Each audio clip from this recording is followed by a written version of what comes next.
top CBD product, and a topical CBD balm that is simply the bomb.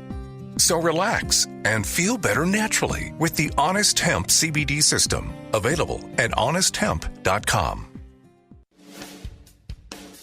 Hey, y'all. I'm so excited to tell you about my most recent obsession, Nature's Plate. And let me tell you why. Nature's Plate is plant-based meals to go. They offer handcrafted, 100% vegan, always non-GMO, ready-to-go meals to help lighten your cooking, save you from the dreaded grocery store, and help you lose weight. I have to say, I have been eating their meals now for a couple of weeks, and I already have lost weight naturally while feeling nurtured and satisfied after every meal.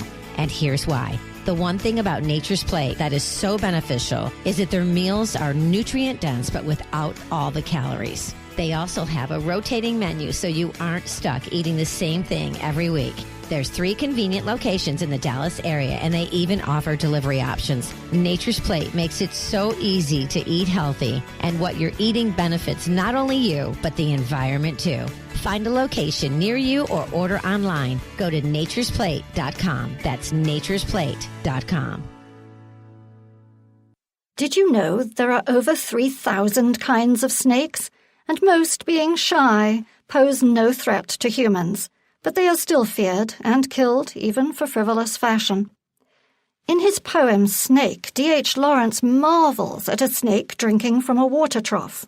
He succumbs to irrational fear and impulsively throws a log at the very animal he admired moments before. He writes, "And immediately I regretted it. I thought how paltry, how vulgar, what a mean act. I despised myself and the voices of my accursed human education, and I wished he would come back, my snake, for he seemed to me again like a king in exile, uncrowned in the underworld." This is Ingrid Newkirk with Peter, reminding us it's easy to be kind by choosing fake snake over real skin for belts, bags, and shoes.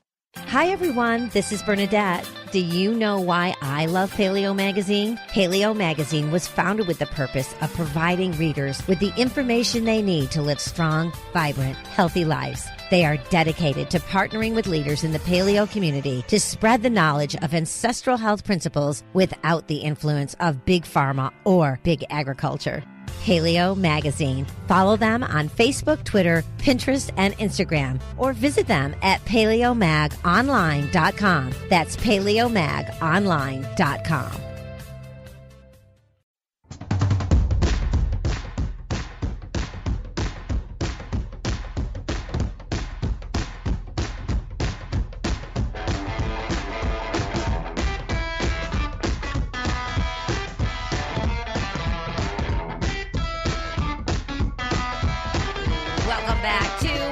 Radio, everyone.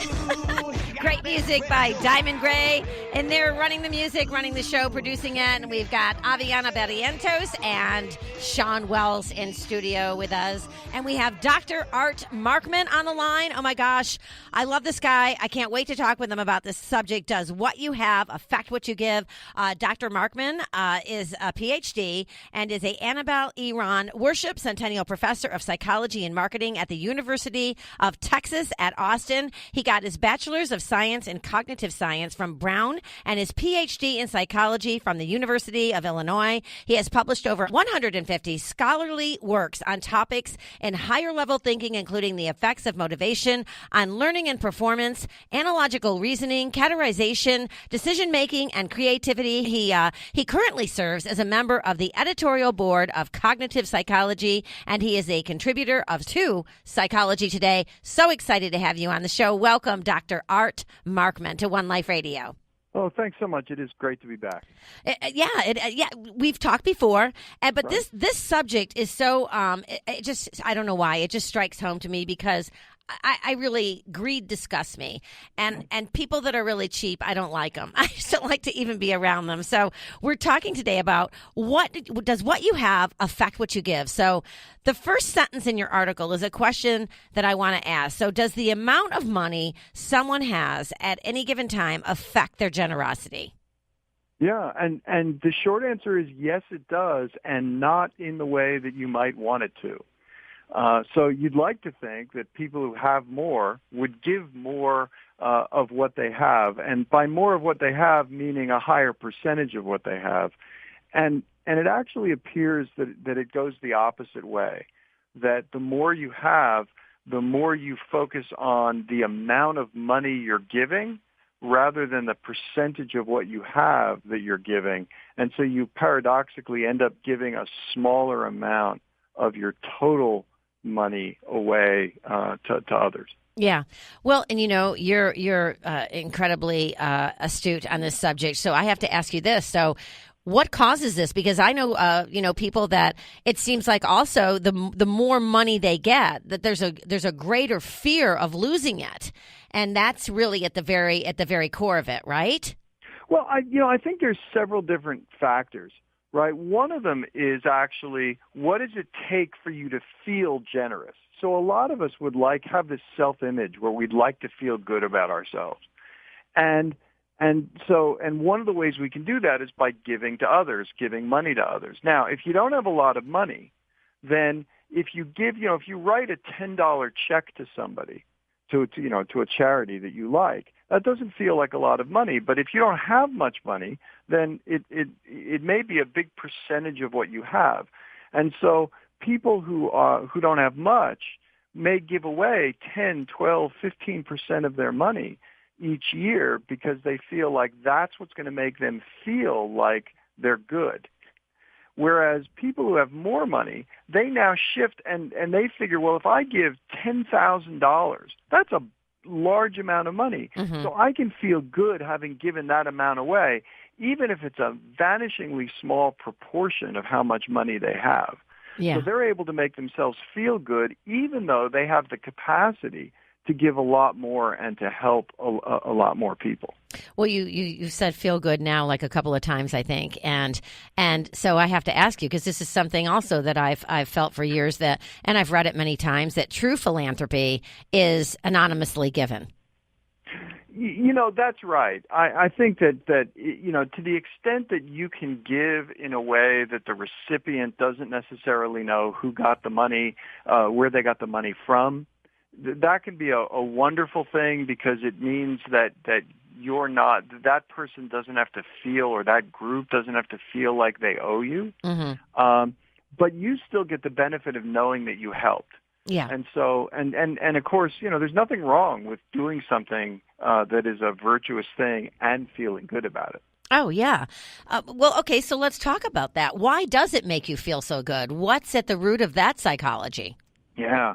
So, there's several factors, one of which is just we're a social species. You look at the human brain, there's a whole lot of mechanisms in there that are help us to connect with other people. And for most of us, when you connect with somebody else in a positive way, that actually leads to good feeling, because from an evolutionary standpoint, doing good things for other people mm-hmm. helps us all to be stronger. So that's one piece of it. Another piece is, no matter how wealthy you are, rich or poor, you can have days where you just feel terrible, and you can feel like there's just nothing out there for you. Having that kind of social connection to others actually can help in those worst times to know that you're actually part of something bigger than yourself.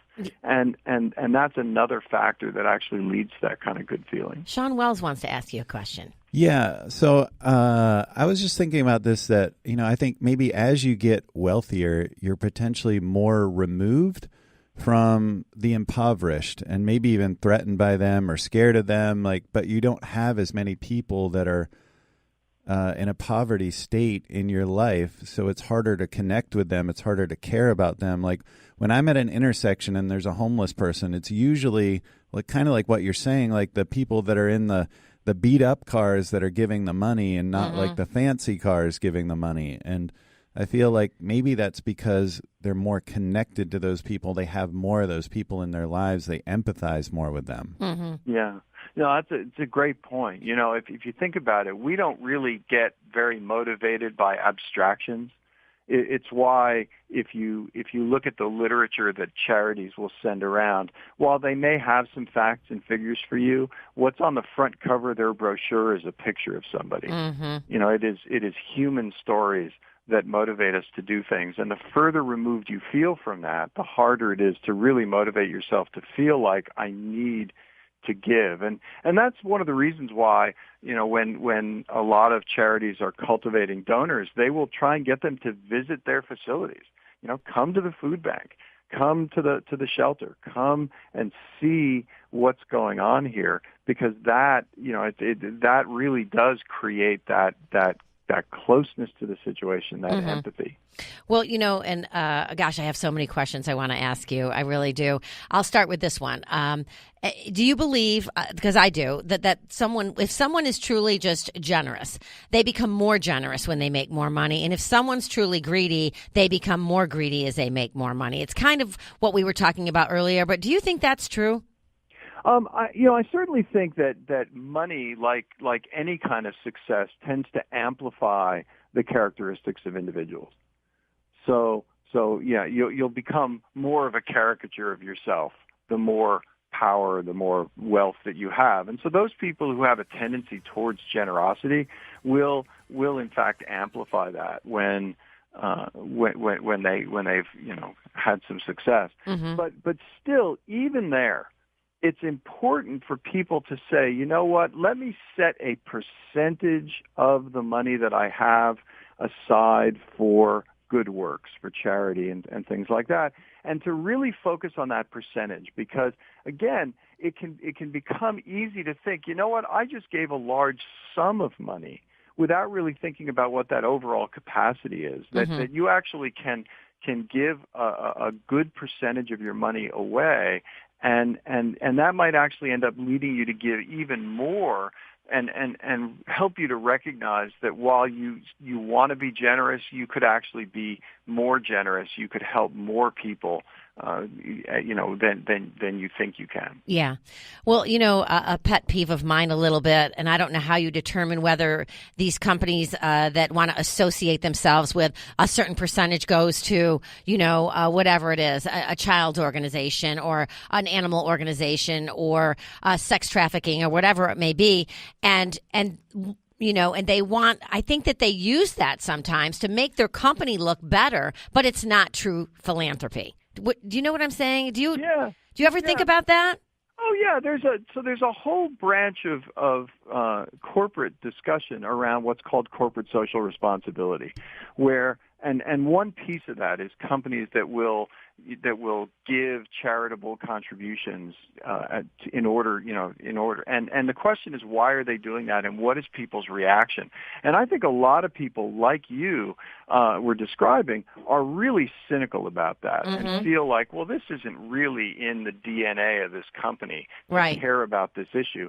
And a lot of the research actually suggests that for corporate social responsibility activities to be successful, it actually has to fit with people's perception of that company from the beginning. So, a company like Tom's Shoes, that in its core is about, you make this purchase and we're going to also make a pair of shoes and give it to people who need them, right? The company was designed from the ground up like that. Right. And so that feels much more genuine than, an energy company that now says, oh yeah, and on top of that, we're going to give, 3% of your purchase to the National Wildlife Foundation or something. Absolutely. And I think that Tom's is a great example of a company that's doing it well. And I have to say, I was at Petco. I think it was Petco the other day, and it's like, would you like to give to the foundation to give to homeless animals? And it's like, no, I want you to give. You're a big corporation. I want you at the end of the year to take a percentage of your sales and you make the contribution, and don't put that burden on someone who's in your store shopping. Yeah. Right. One of the things I love too is seeing companies where they will get a bunch of their employees and the management to go and volunteer at a place and to give of their time in addition to giving money. And I've seen a number of companies where they really will organize. The people will get together and say, you know what, our community is important to us. We're going to be a part of that. So, for example, at the local animal shelter here in Austin, Texas, where I am. Oh, nice. One of the great we're a no-kill city here. It's great, and one of the local companies